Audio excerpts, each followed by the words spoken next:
ये अकीदे रिसालत है।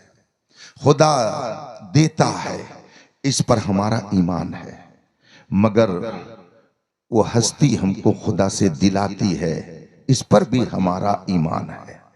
खुदा देता है तो हम उसकी इबादत करते हैं, और रसूल पाक दिलाते हैं तो हम उनसे मोहब्बत करते हैं। खुदा की पहचान हमें रसूल पाक ने दी, खुदा की मार्फत हमें रसूल पाक के जरिया हासिल हुई। अगर रसूल पाक ने हमें खुदा की पहचान न कराई होती तो हमें खुदा की मार्फत और उसकी पहचान हासिल नहीं होती। खुदा की मार्फत का जरिया रसूल पाक की जात है, इसीलिए हम खुदा की इबादत करते हैं और रसूल पाक से मोहब्बत करते हैं। खुदा देता है तो हम उसके बंदे कहलाते हैं, नबी देते हैं तो हम उनके गुलाम कहलाते हैं। खुदा देता है तो हम उसके सामने अपने सर को झुकाते हैं, नबी दिलाते हैं तो उनके सामने हम ताजीम के साथ हाथ बांध कर खड़े हो जाते हैं। खुदा को एक मानना, खालिक को मालिक जानना, ये अकीदे तौहीद है। और रसूल पाक सल्लल्लाहु अलैहि वसल्लम को खुदा का रसूल और नबी मानना, ये अकीदे रिसालत है, ये इस्लाम की बुनियाद है।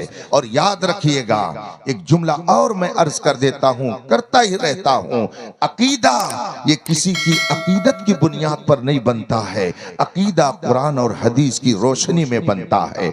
अकीदत और चीज है, अकीदा और चीज है, दोनों में फर्क होता है। शेर बिहार के शहजादे तशरीफ फरमा है हजरत अल्लामा मुफ्ती मोहम्मद असलम साहब रहमतुल्लाह ताला अलैह। इस इलाके में अल्लाह तबारक व तआला की एक अजीम नेमत थे, अब्रे बहार थे, सुन्नियत के वो एक अजीम मीनार थे, ये मैं जानता हूँ। उनकी खिदमात अल्हम्दुलिल्लाह इस इलाके में बेशुमार हैं, इसीलिए आपको उनसे अकीदत है। लेकिन इस अकीदत की बुनियाद पर अगर आप ये अकीदा बना लें कि वो मुज्तहिद हैं, वो नबी हैं, तो आपका ये अकीदा आपके मुंह पे मार दिया जाएगा। अल्लाह रसूल की बारगाह में इस अकीदे को तस्लीम नहीं किया जा सकता है। अकीदत और चीज है और अकीदा और चीज है। अकीदा कुरान और हदीस से बनता है, अकीदा कुरान और हदीस की रोशनी में तय होता है। अल्लाह के रसूल सल्लल्लाहु अलैहि वसल्लम ने अकीदे तौहीद का पैगाम, अकीदे रिसालत का पैगाम दुनिया वालों को दिया। जब आपने सबसे पहले ये पैगाम दुनिया के लोगों के सामने रखा तो सबसे पहला वो बदनसीब जिसने इनकार किया, उसका नाम अबू लहब है। वो सामने आता है और एक पत्थर उठाता है अपने हाथ से और उस पत्थर को नबी की तरफ फेंकना चाहता है, तौहीन की नीयत से, नबी को माज़अल्लाह ईज़ा पहुंचाने की नीयत से हाथों से वो पत्थर को फेंकना चाहता है नबी की तरफ। मेरे मुस्तफा ने उसका कोई जवाब नहीं दिया, मगर गैरत खुदावंदी को यह गवारा न हुआ कि मेरा पैगाम, मेरा महबूब उम्मत तक पहुंचाए और कोई मेरा ही बंदा मेरे नबी की को अजियत पहुंचाए। अल्लाह तबारक व तआला की तरफ से आयत करीमा नाजिल होती है, तब्बत यदा अबी लहब, तब्बत यदा अबी लहब, अबू लहब के दोनों हाथ टूट जाएं। आखिर ये दोनों हाथ टूटने की बात क्यों कही गई? वजह वही है कि उसने अपने दोनों हाथ से नबी की को ईजा पहुंचाने के लिए पत्थर उठा करके फेंका था। तो रब ने कयामत तक के लिए एक इबरत का निशान उसे बना दिया कि हर आने वाला कहेगा, ऐ अबू लहब, तू मेरे महबूब की तरफ पत्थर फेंकने के लिए अपने हाथ को इस्तेमाल कर रहा था। देख, रब ने फरमाया तब्बत यदा अबी लहब, अबू लहब के हाथ टूट जाएं। इसका तर्जमा है अबू लहब के हाथ टूट जाएं। वह तब्बा और टूट गया।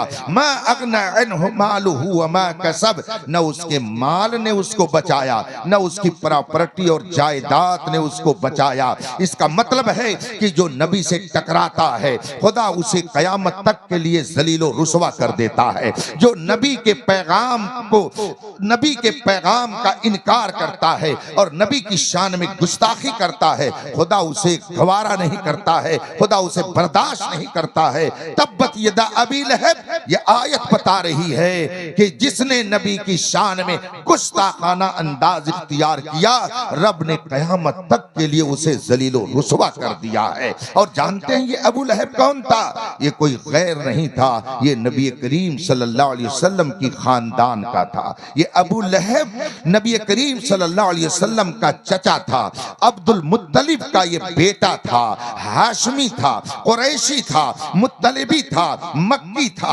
हिजाजी था, अरबी था, अपनी कौम का एक मुअज्जज शख्स था। मगर नबी की शान में जब उसने गुस्ताखी की तो ना उसकी इज्जत ने, ना उसके वकार ने उसे बचाया, ना उसके रोबो दबदबा ने उसे बचाया, ना उसका मक्की होना काम आया, ना उसका कुरैशी होना काम आया, ना उसका हाशमी होना काम आया, ना उसका हिजाजी होना काम आया। इसलिए आप इस बात को याद रखें, चाहे कोई अरब का रहने वाला हो, चाहे कोई अजम का रहने वाला हो, चाहे कोई यूरोप व अफ्रीका का रहने वाला हो, दुनिया के किसी खित्ते का हो और किसी बड़े से बड़े खानदान से उसका ताल्लुक है, मगर जो मेरे मुस्तफा से टकराएगा उसे जलील और रुसवा होना है। ये मैं नहीं कहता, ये मेरे खुदा का फरमान फरमा रहा है।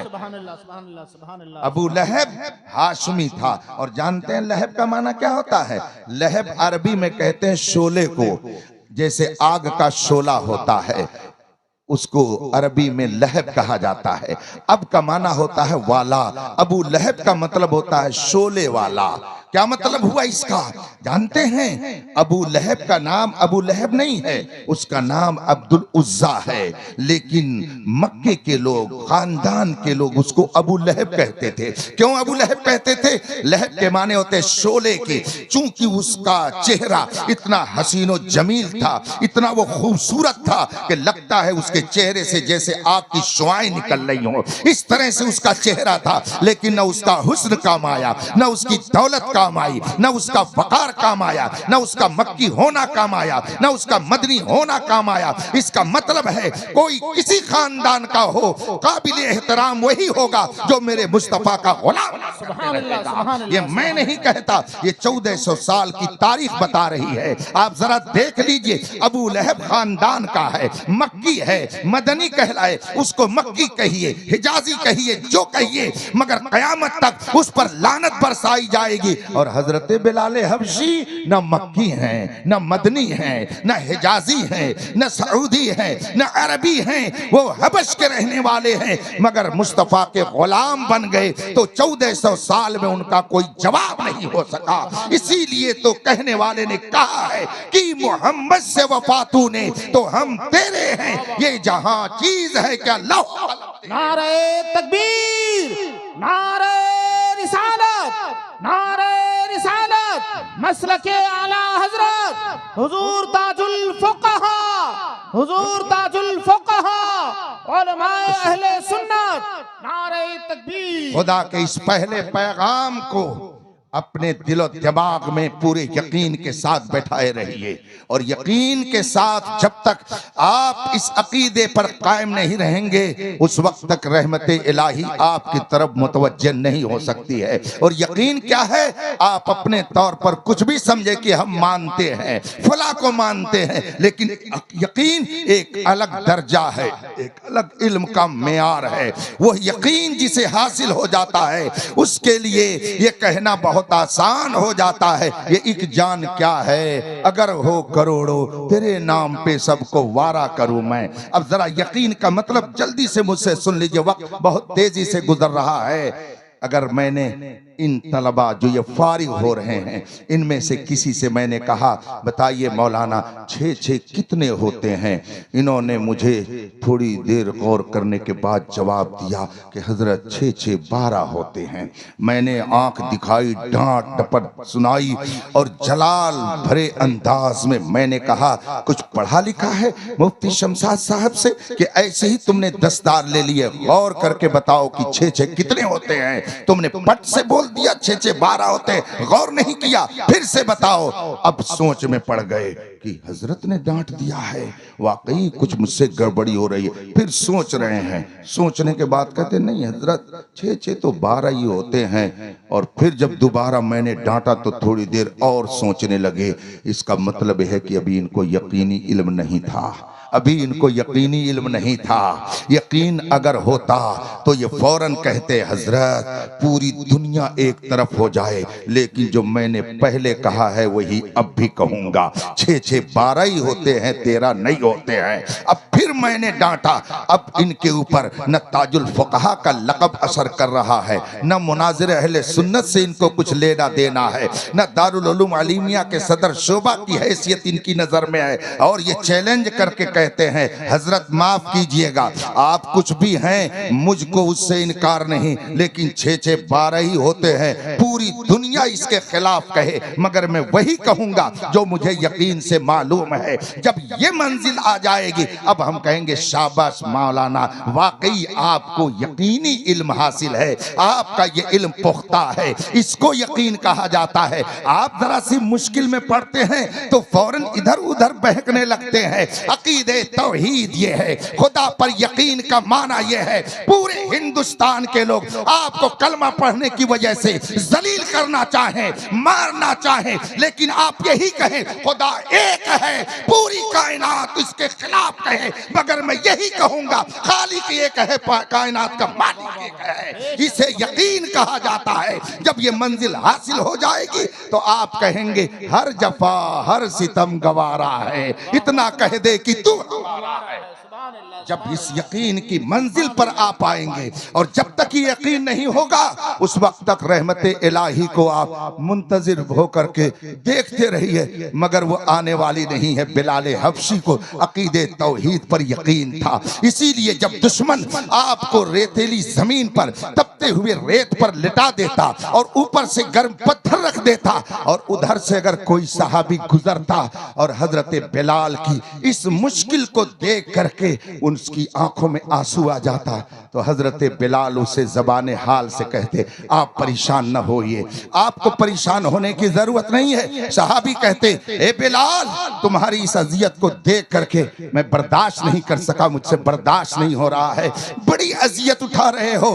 हजरत बिलाल ये नहीं कहते कि अजियत उठा रहा हूं, बल्कि ज़बाने हाल से क्या फरमाते, सुनो ए मेरे प्यारे साथी, कि अगर मुझे इस अजियत में मुब्तला किया गया है तो इसीलिए तो कि मैं खुदा को एक मानता हूँ, उसके नबी को नबी तस्लीम करता हूँ, इसी अकीदे की बुनियाद पर तो मुझे ये तकलीफ दी जा रही है। लेकिन सुनो, जब कोई शख्स कोई घड़ा खरीदता है, ज़बाने हाल से हजरत बिलाल का ये जवाब होता कि जब कोई शख्स घड़ा खरीदता है तो खरीदने से पहले उसको ठोंकता बजाता है, टनाटन की अगर आवाज निकलती है तो खरीदार समझ जाता है कि घड़ा टूटा नहीं है, और अगर घड़ा टूटा होता है तो उसकी आहिस्ता आवाज निकलती है। आप जाते होंगे बाजार में, मार्केट में, अगर मिट्टी का घड़ा खरीदना होता है तो आज भी लोग उसको टनाटन ऐसे मारते हैं, अगर आवाज उसकी टनाटन निकलती है तो समझ जाता है खरीदार की ये घड़ा फूटा नहीं है, टूटा नहीं है।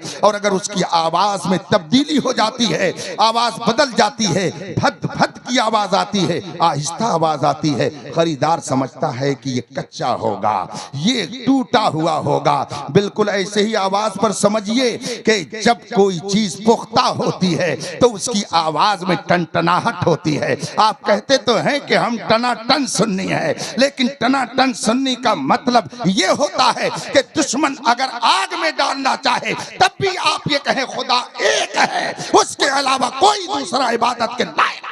बेशक, सुभान अल्लाह, सुभान अल्लाह, जिंदाबाद जिंदाबाद। हजरत बिलाल हबशी ज़बाने हाल से कहते ए मेरे अहबाब, आप तकलीफ ना मुझसे तकलीफ में, मेरी तकलीफ को देख करके तकलीफ में ना आए। जब कोई शख्स घड़ा खरीदता है तो उसको आजमाता है, मेरा रब भी मुझे खरीद रहा है, वो भी मुझे आजमा रहा है कि बिलाल कलमे तौहीद में पक्का है कि कच्चा है। इसलिए आप परेशान ना हो, मेरा खालिक मालिक मुझे खरीद रहा है तो वो आजमा रहा है कि बिलाल ईमान में पुख्ता है या खाम है, कच्चा है कि पक्का है।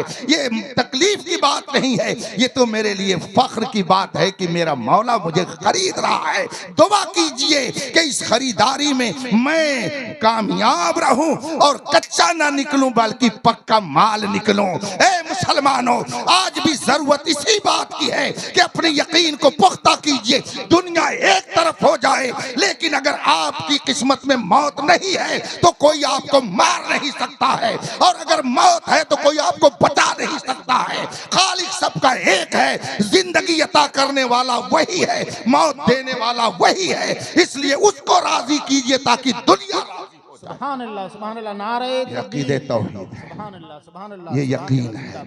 हमारा नौजवान जो गूगल का नौजवान है, ये गूगल का स्कॉलर है, ये यूट्यूब का मुसलमान है। जरा किसी ने इनको समझा दिया यूट्यूब के जरिया, अरे हुजूर को इल्म गैब नहीं था, फलां हदीस में लिखा है। ये सुबह मुफ्ती शमशाद साहब के पास पहुंच गए। हजरत वो रात गूगल में हमने सर्च किया तो एक बहुत अच्छी तकरीर करने वाला कह रहा था, बहुत बड़े मौलाना लग रहे थे। वो तकरीर में कह रहे थे हुजूर को इल्म गैब नहीं है, हुजूर ये नहीं जानते, हुजूर वो नहीं जानते हैं। अब शक और तरद्दुद में पड़ गया। इसका मतलब है कि अभी उसे यकीन ही नहीं था। अगर यकीन होता तो आंख बंद करके कहता हमें इसे नहीं सुनना है, हम तो वही कहेंगे जो 1400 साल से रसूल पाक के जरिया हम तक अकीदा पहुंचा है और जिसको बरेली के इमाम अहमद रजा ने बताया है। और कोई गैब क्या, तुमसे नेहा हो भला जब ना खुदा ही छुपा तुम पे। सुभान अल्लाह जिंदाबाद जिंदाबाद सुभान अल्लाह। आज जरा सा किसी ने शक तरद्दुद में डाला तो आप भी कंफ्यूजन का शिकार हो गए और पहुंच गए हजरत के पास। हजरत जरा ये बताइए, आपको तो अल्हम्दुलिल्लाह इस तरह से मुस्तहकम यकीन, पुख्ता यकीन रखना चाहिए कि अगर ख्वाब में भी आपसे कोई पूछ लो कि तुम्हारे नबी की क्या शान है तो आप कह दीजिए सबसे औला वाला हमारा नबी, सबसे बाला वो वाला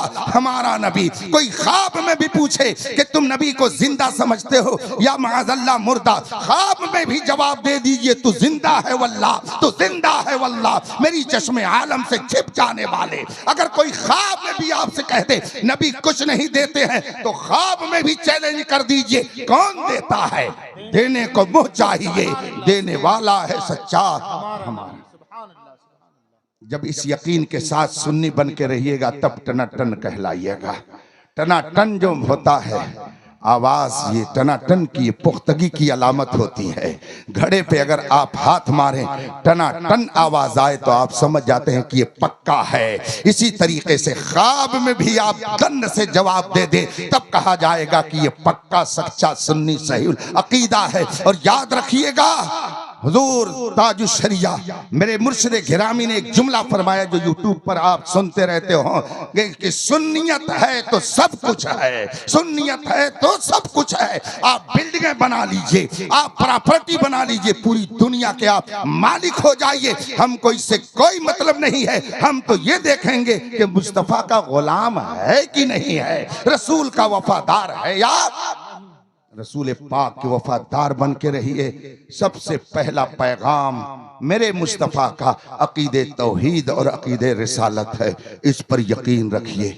और फिर इनकार करने वालों में सबसे पहले जिसने गुस्ताखाना लबो लहजे के साथ इनकार किया उसका नाम अबू लहब है, जिस पर लानत मलामत कयामत तक होती रहेगी। वो खानदान का था। इससे एक बात ये भी मालूम हुई कि सच्चाई की तरदीद और मुखालफत में खानदान के लोग उमूमन पहले आते हैं।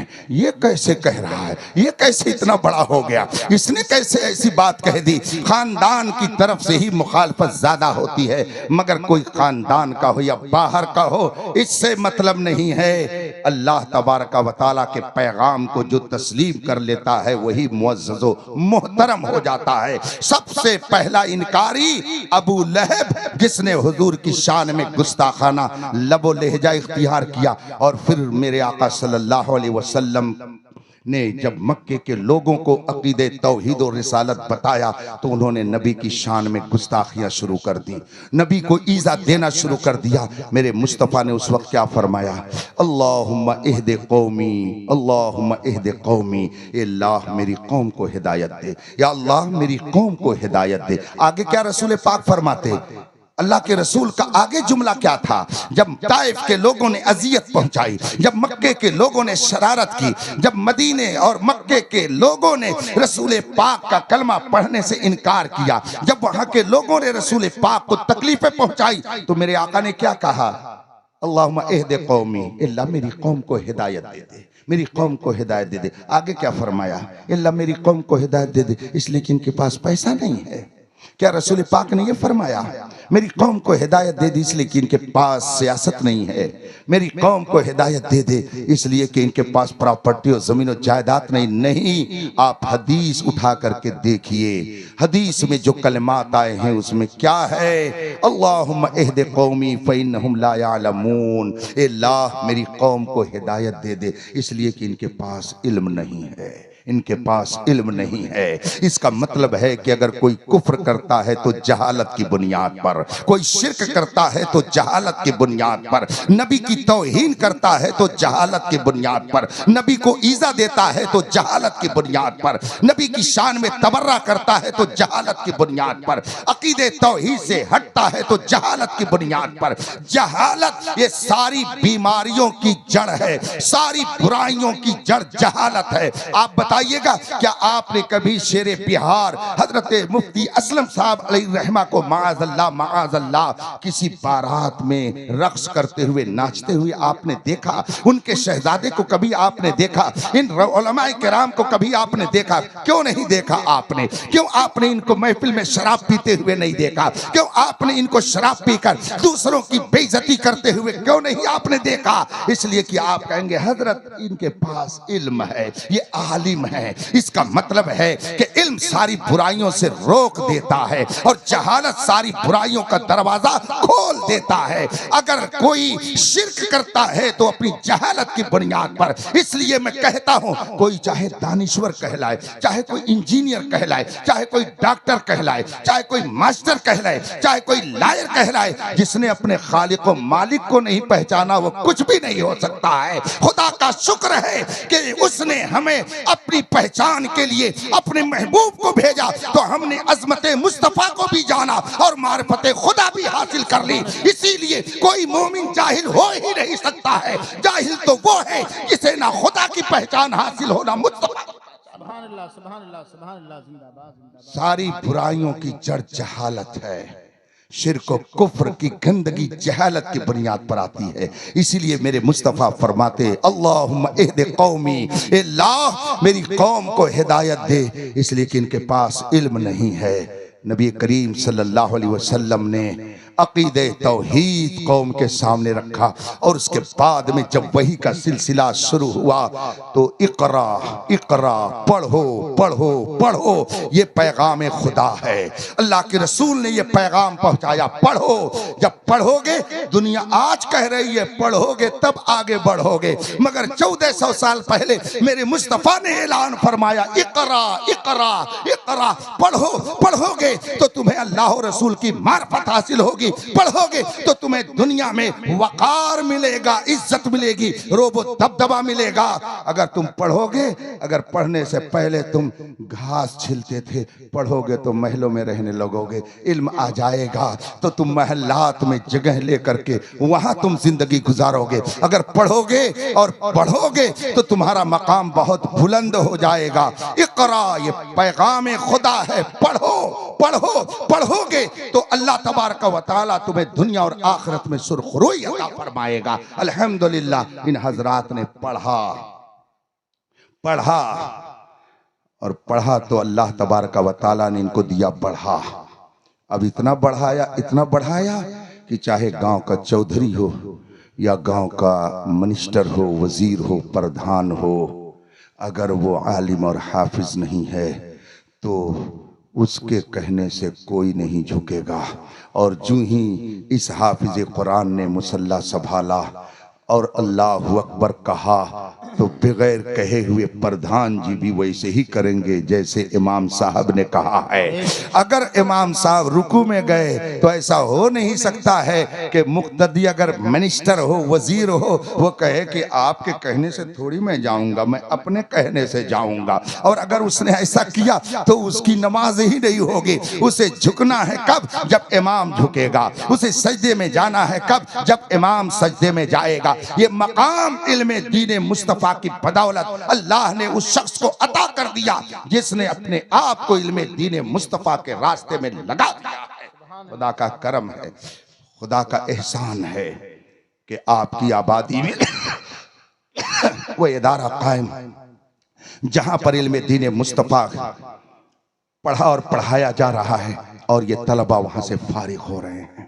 अल्लाह तबारक व तआला इनके इल्म में, उम्र में बरकत अता फरमाए। मैंने एक हदीस शरीफ पढ़ी, किसी शख्स ने हजरत अब्दुल्ला इब्ने अब्बास या अब्दुल्ला इब्ने मसूद रज़ी अल्लाह तआला अन्हु से सवाल किया, लोगों की हलाकत कब है? लोग हलाक कब होंगे? लोग बर्बाद कब होंगे? लोगों की बर्बादी की पहचान क्या है? हजरत अब्दुल्ला रज़ी अल्लाह तआला अन्हु ने फरमाया, लोगों की हलाकत की पहचान यह है कि उस गरोह में, उस कौम में आलिम दीन न रह जाए। आलिम दीन ख़त्म तो इसका मतलब यह है कि कौम हलाक व बर्बाद हो जाएगी। खुदा का शुक्र अदा कीजिए कि अभी आपकी कौम में उलमाए दीन मौजूद हैं। खुदा का शुक्र अदा कीजिए। और इनका मकाम क्या है? इल्मे दीन मुस्तफ़ा की बरकत से इनका दर्जा क्या है? इमाम अहले सुन्नत आला हज़रत रज़ी अल्लाह तआला अन्हु ने फतावा रज़विया शरीफ में एक हदीस कोट फरमाई और रसूल पाक सल्लल्लाहु अलैहि वसल्लम का एक इरशाद नकल फरमाया। फतावा रज़विया में ये मौजूद है। आला हज़रत फरमाते हैं कि हदीस में फरमाया गया, एक आम आलिम और एक आम मुसलमान और एक आलिम के दरमियान दर्जों की जो बुलंदी है, आला हजरत फरमाते हैं कि एक आलिम और एक आम मोमिन के दरमियान 700 साल के रास्ते की बुलंदी है दर्जे के एतबार से। 700 साल तक एक आम मोमिन चलता रहे, चलता रहे, चलता रहे, 700 साल तक जब चलेगा तब जाकर के कहीं एक आलिम के दर्जे पर वो पहुंच पाएगा। इतना ऊंचा मकाम है एक सच्चे आलिम दीन का।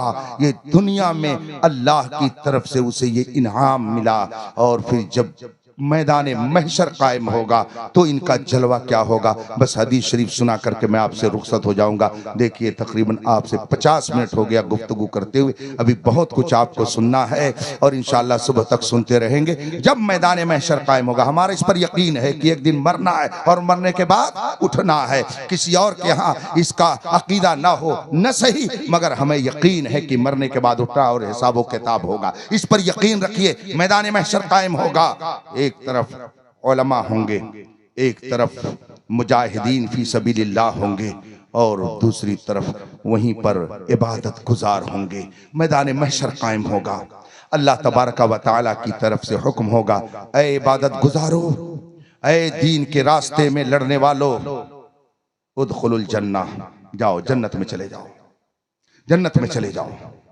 तो जितने इबादत गुजार होंगे और जितने भी मुजाहिदीन फी सबीलिल्लाह होंगे वो सब जन्नत की तरफ जाने लगेंगे।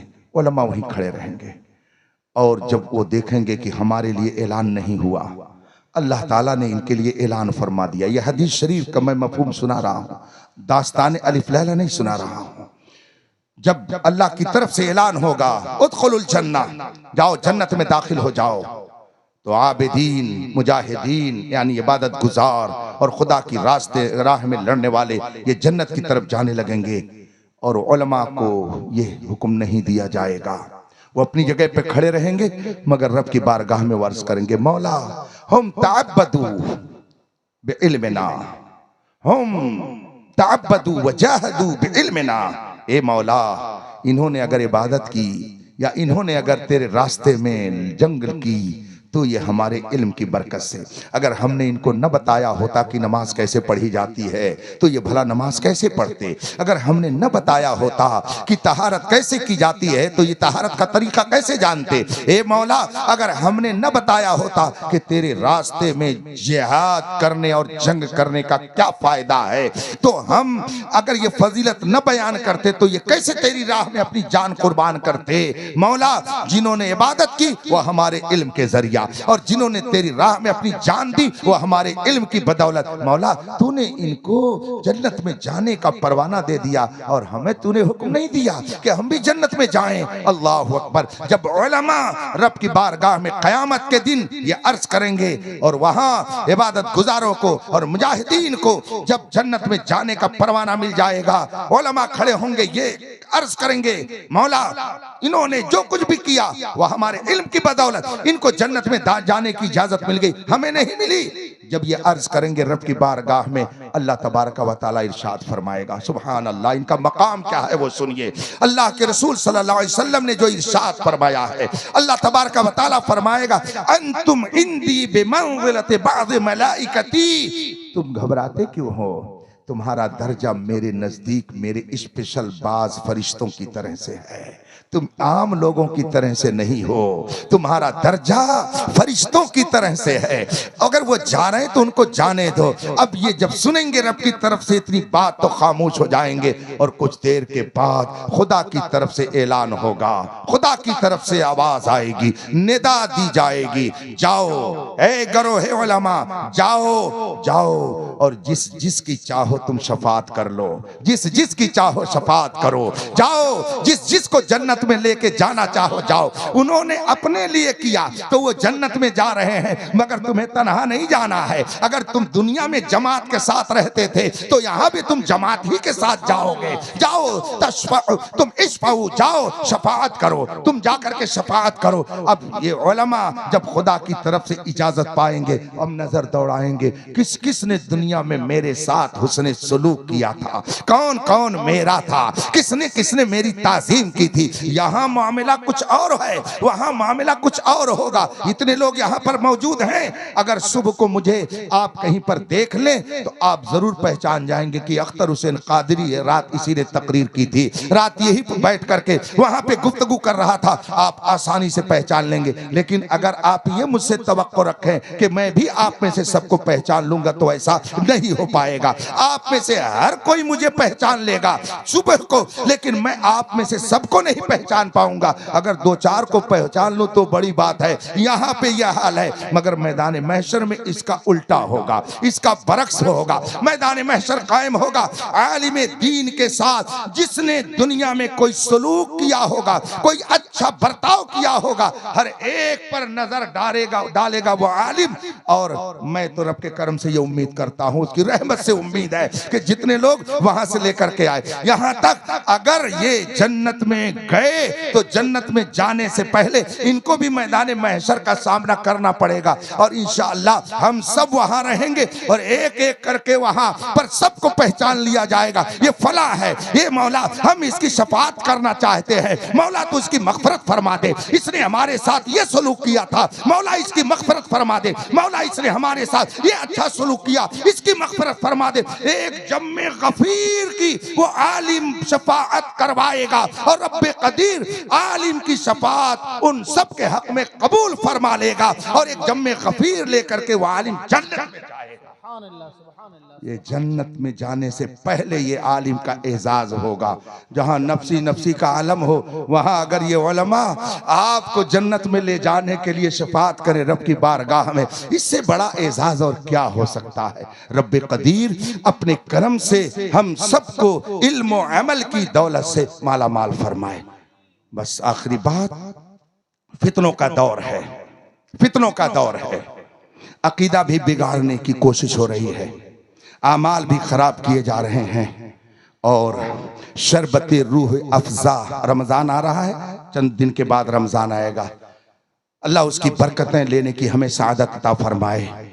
रमजान आ रहा है, शरबत उसके दरमियान लोग इस्तेमाल ही करते हैं। शरबत रूह अफजा में जहर घोल करके पिलाने की पूरी कोशिश पूरी दुनिया की तरफ से हो रही है। इसलिए रफीकान मोहतरम, अगर आप चाहते हैं कि आपका अकीदा सलामत रहे, आपके अच्छे अमाल सलामत रहें, आपकी तहजीब, आपका कल्चर, आपकी सकाफत सलामत रहे, अगर आप चाहते हैं आपका ईमान और अकीदा सलामत रहे, तो फितनों के इन हुजूम में, फितनों के इस दौर में अगर आप अपनी सेफ्टी चाहते हैं, हिफाजत चाहते हैं, तो हिफाजत का सबसे मजबूत किला वो है जिसे मसलके आला हजरत कहा जाता है। याद रखिएगा, इसी किले के अंदर रहिएगा।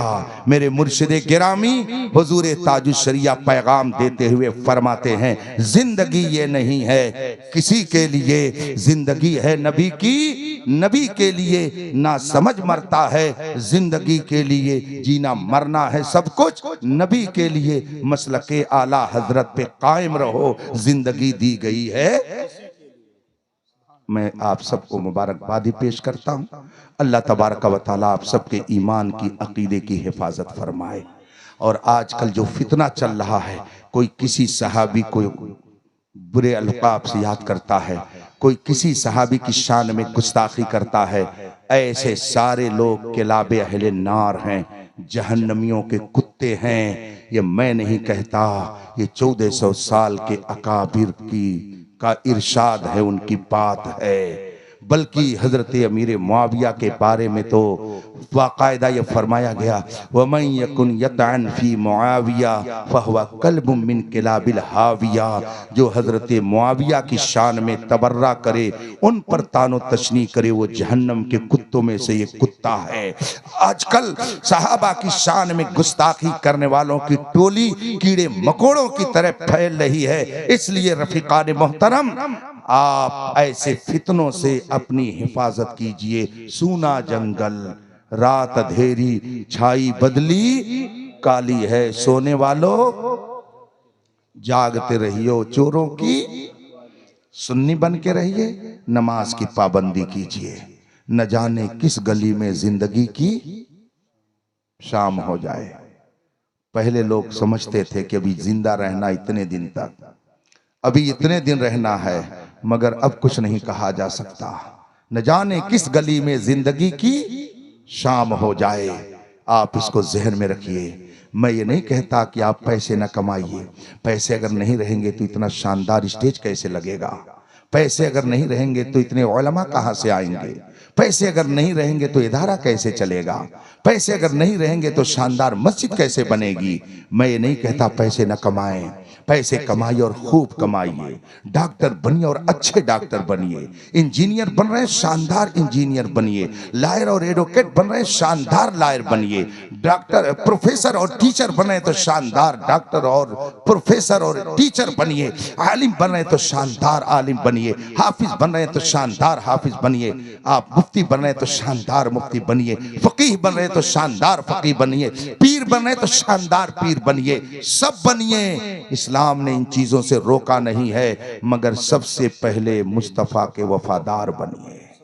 कुछ भी बनिए मगर सबसे पहले मुस्तफा के वफादार बनिए।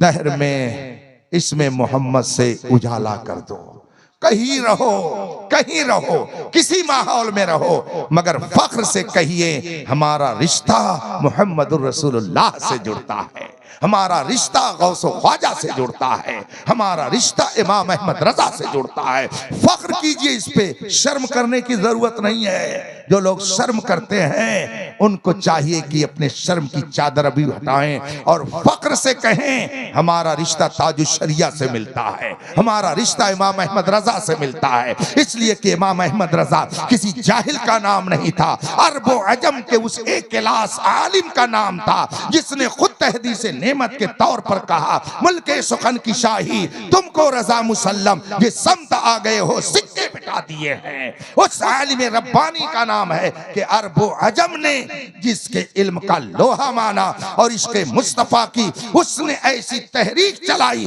कि दुनिया कह उठी, डाल दी कल्ब में अज़मत मुस्तफा सैयदी आला हजरत पे लाखों सलाम। फख्र से कहिए कि हमारा रिश्ता इन बुजुर्गों से मिलता है। नमाज की पाबंदी कीजिए, कसरत से दरूद शरीफ पढ़िए, उलमा का एहतराम कीजिए, माँ बाप की खिदमत कीजिए, और प्यार बांटिए, अपनों के दरमियान नफरत मत बांटिए। ये ज़माना अपनों में नफरत फैलाने का नहीं, बल्कि हर अहले ईमान का दूसरे से मोहब्बत करने का वक्त है। आप रमज़ान के महीने का एहतराम कीजिए, रोज़ा रखिए। मैं नौजवानों से कहूँगा, आप कहीं भी रहें मगर आप अपने आप को रसूल पाक का एक वफादार उम्मती बना के रखें। जो खुदा अपने दुश्मनों को रिज़्क देता है, जिस महबूब के सदक़े में अल्लाह अपने दुश्मनों को रोज़ी देता है, आपको क्यों नहीं देगा? आपको क्यों नहीं इज्जत देगा? दोस्तारा कुजा कुनी महरूम, तू की बात दुश्मना नजरदारी। ए मौला, जब तू दुश्मनों को रोजी देता है जो तेरा कलमा नहीं पढ़ते हैं, जब तू उन्हें रिस्क देता है, तो हम तो तेरे महबूब का कलमा पढ़ते हैं, हमें तू कैसे भूल जाएगा? इस पर यकीन रखिए, इंशाअल्लाह जितने दिन दुनिया में जिंदा रहना लिखा है रहेंगे, कोई खत्म नहीं कर सकता है। बस शर्त यह है कि आपका यकीन अल्लाह रसूल के इरशाद पर इतना मजबूत हो कि सोते हुए में भी कोई पूछे तुम कौन हो तो कह दो अल्हम्दुलिल्लाह, मैं मुस्तफा का वफादार सुन्नी सहीउल अकीदा हूँ। वाखिर दावाना अनिल हम्दुलिल्लाहि रब्बिल आलमीन। अस्सलामु अलैकुम।